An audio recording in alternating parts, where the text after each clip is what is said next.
민주주의 그러면 데모스 플러스 크라토스, 민중에 의한 지배를 이야기하죠. 이 민중, 인민의 권력을 바탕으로 해서 국민이 주권을 가지고 권력을 행사하는 서구 중심의 정치 사상이라고 말할 수 있습니다. 그래서 여기에 이 인민이라는 말이 들어가서 그 용어 자체에 대해서 뭐 어감이 좀 안 좋거나 좀 다르게 생각하는 친구들이 있을지 모르겠지만 이 어원상에서 우리가 찾아서 인민의 권력, 국민의 주권으로 상통해서 이야기를 합니다. 그럼 이 민주주의는 어떻게 발달되기 시작했는가? 먼저 고대를 가볼게요. 다 아는 얘기니까 한번 짧게 얘기해볼까요? 고대 그리스, 그때로 가야죠. 민회를 통해서 직접 민주주의를 실현했습니다. 그래서 우리가 고대 서양 사상 처음 할 때 소피스트들이 그래서 나왔잖아요. 이 직접 민주정에서 자신의 의견을 피력하고 사람들을 설득시킬 수 있는 그 기술이 필요했겠죠. 그래서요. 민주주의가 발전되기 시작했는데 문제점은요. 노예나 여자나 외국인이 제외된 제한적인 민주주의였어요. 현대적인 관점에서 보자면 이건 말이 안 되는 부분이잖아요. 민주주의적인 요건에 봤을 때. 그리고 제비뽑기 방식이나 선동정치에 휘둘리는 경우가 있어서 우리가 현대사회에서 지금 이렇게 많이 발전된 민주주의의 관점에서는 잘못된 부분이라고 생각되는 한계점들이 나타났습니다. 그래서 역사적으로 발전하기 시작했죠. 민주주의에 발전할 때 절대 빼놓을 수 없는 것이 바로 사회계약설입니다. 사회계약설은 개인의 자유 그리고 권리를 더 보장받기 위해서 계약을 맺어서 사회를 형성했다는 입장이잖아요. 그런데 여기에서 정말 굵직한 업적을 남긴 사람을 우리는 로크, 잊지 말아야 돼요. 생명, 자유, 재산의 3대 자연권과 국민주권론을 강조해서 영국, 미국, 프랑스의 혁명이 일어나는데 그 사상적인 기반을 이룬 사람이라고 볼 수 있습니다. 그러고 보니까 제가 한번 생각해 봤어요. 로크라는 사람이 참 많이 나온다. 인간의 인성, 백지설부터 해서 경험론에서도 나오고요. 그리고 지난 시간에 계약설에서도 나왔고요. 또 민주주의의 발전 과정에서도 나와요. 로크라는 사람이 참 여러 군데에 나오고 여러 주제로 얽힐 수 있기 때문에 한번 주목을 해봐야 되지 않나라는 판단이 전 듭니다.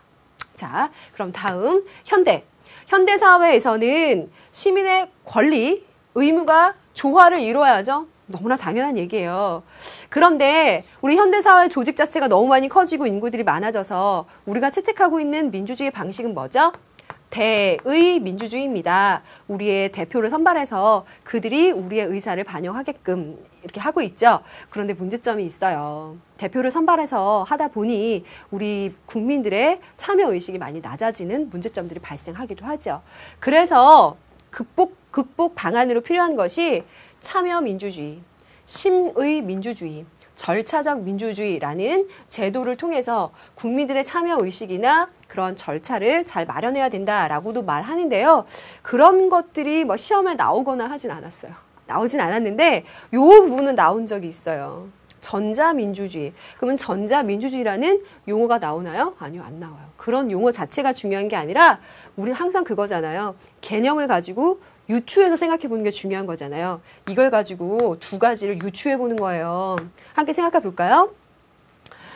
사람들이 대의민주주의를 하려다 보니까 자기가 직접 관심을 갖거나 표현하려고 하는 것이 점점 이게 안 되는 거예요. 그래서 이걸 어떻게 해결하면 좋을까 하다가 현대사회는 이 전자통신이 굉장히 많이 발달했으니까 이걸 활용해서 국민들의 의사를 한번 다 반영하도록 해보자. 자, 이렇게 얘기를 했어요. 그러면 국민들이 이렇게 자신들의 의견을 직접 표시함으로써 예전에 고대 그리스에서 왜 아고라라고 하잖아요. 시민들이 모여서 자신의 의견을 피력하고 그걸 바탕으로 정책에 반영하는 아고라가 부활될 것이 아닌가라는 낙관적인 희망을 할 수 있겠습니다. 그런 점에서는 전자민주주의를 긍정적으로 이야기할 수도 있는데요. 예를 들어서 이거 꼭 전자민주주의라고 할 수는 없지만 꼭 그렇게 거기에만 해당되는 것은 아니지만 정보화, 여기에는 정보화라고 하는 중요한 요소가 밑바탕에 깔림으로써 가능한 것인데 그러한 정보화를 바탕으로 해서 판옵티콘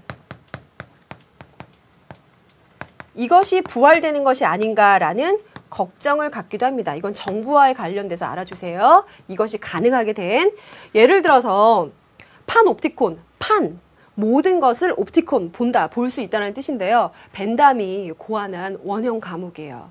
그래서 과목이 원형으로 생겼는데요. 죄수들을 이렇게 원형의 감옥에다가 수감을 하고요. 거기에 중간 원형에다가 죄수들을 감시하는 곳을 만들어요. 그런데 포인트는 죄수들이 있는 곳은 환하게 밝히고요. 감시하는 곳은 어둡게 하는 거예요. 그러면 죄수들은 자신들의 밖을 볼 수가 없어요. 그래서 사람들이 나를 감시하고 있는지 없는지 판단을 할 수가 없거든요. 그래서 항상 불안해요. 나를 감시하고 있는지 어떤지 불안하기 때문에 영구적인 감시 효과를 그 원형 감옥만으로도 준다는 거예요.